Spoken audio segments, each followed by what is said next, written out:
welcome to my video. I am Cherry B. Malukay and today I'm going to discuss semantics in linguistics. I hope you are in your most comfortable place as you listen to our discussion for today. So for our objectives, the discussion should enable the participants to gain understanding on how semantics plays an important role in language learning. And at the end of the period, you are expected to: first, you have to clarify the domain of semantics in relation to linguistics. Second, to emphasize the use and importance of semantics in understanding language. And lastly, to apply semantic analysis in literary texts. So what is semantics? Semantics is the area of linguistics that analyzes the meaning of words, phrases, and sentences in language. The study of semantics includes the study of how meaning is constructed, interpreted, clarified, obscured, illustrated, simplified, negotiated, contradicted, and paraphrased. Let's proceed with the conceptual and associative meaning. So look at this picture. You have to read the title and think what other words come to your mind in relation to the title provided. Just to give you a short background, Revolt from Hymen is a poem written by Angela Manalang Gloria in the year 1940. When you say conceptual and associative meaning, it is similar with the connotative and denotative meaning.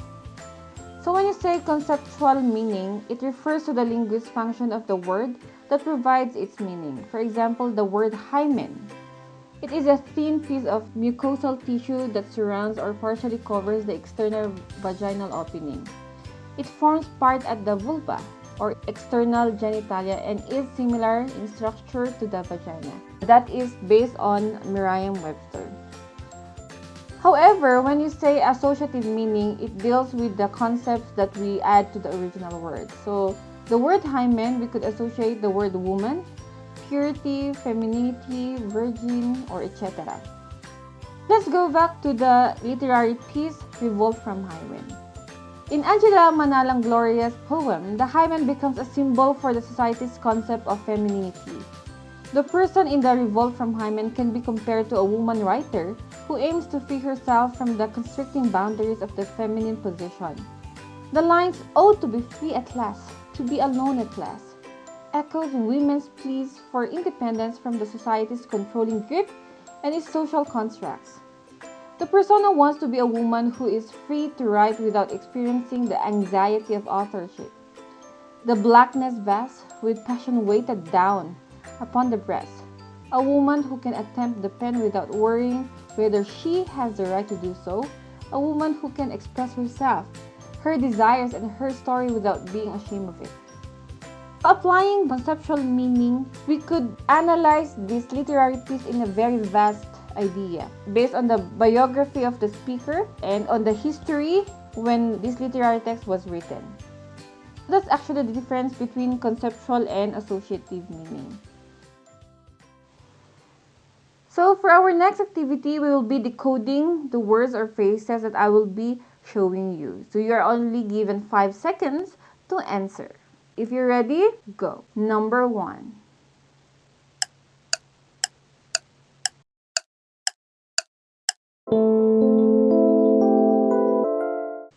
Number 2.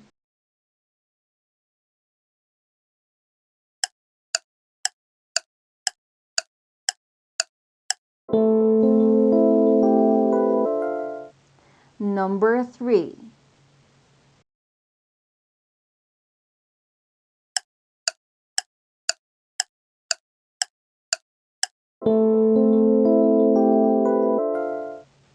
Number 4.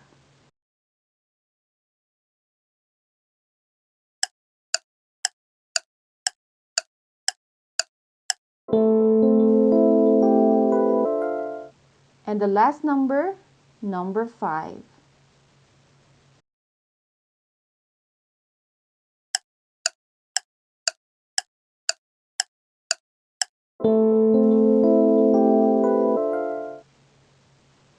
So there you have it. I hope you had fun. Let's proceed our discussion on semantic features.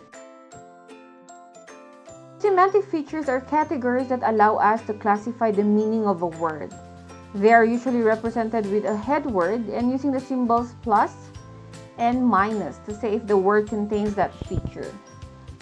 We have here the example. The word table, is it animate? It's not. It's not actually moving.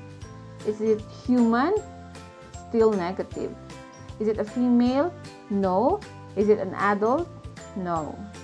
It's actually the same with the rest of other examples like horse, boy, man, girl, or woman. You just have to identify if the feature is actually present in those words. Let's continue now with the lexical relations. A quote from J&M chapter 16. The task of classifying all the words of language, or what's the same thing, all the ideas that seeks expression, is the most stupendous of logical tasks. So anybody but the most accomplished logician must break down it utterly. And even for the strongest man, it is the severest possible tax on the logical equipment and faculty. So basically, when you say your lexical relation, it means the meaning of words and the meaning relationships among words. We have actually different types. The first one is the synonymy.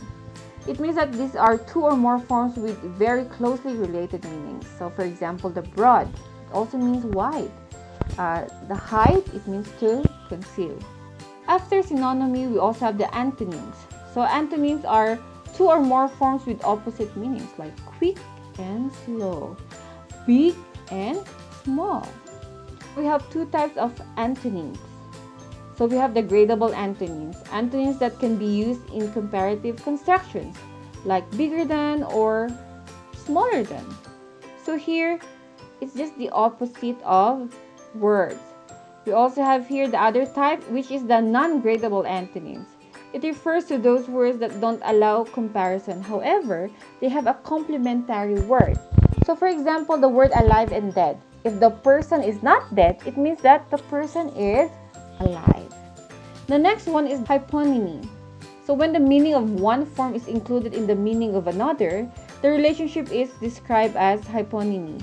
So for example, we have the superordinate. Under animal, we have the horse, the dog, and the bird.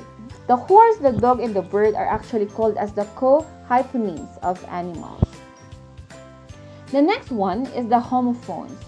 So when two or more different or written forms have the same pronunciation, they are described as homophones, like the bear and bear, like the meat and meat. We also have the homonyms. We use the term homonyms when one form has two or more unrelated meanings, like for example the bank. It means bank of a river. And then the bank as in the financial institution. We also have the bat. It's a flying creature. And bat used in sports. The next one is the polysemy. When one form has multiple meanings which are all related by extension, example, the head. It could mean the top of your body, top of a glass, of a beer, or top of a company. It's actually called as polysemy.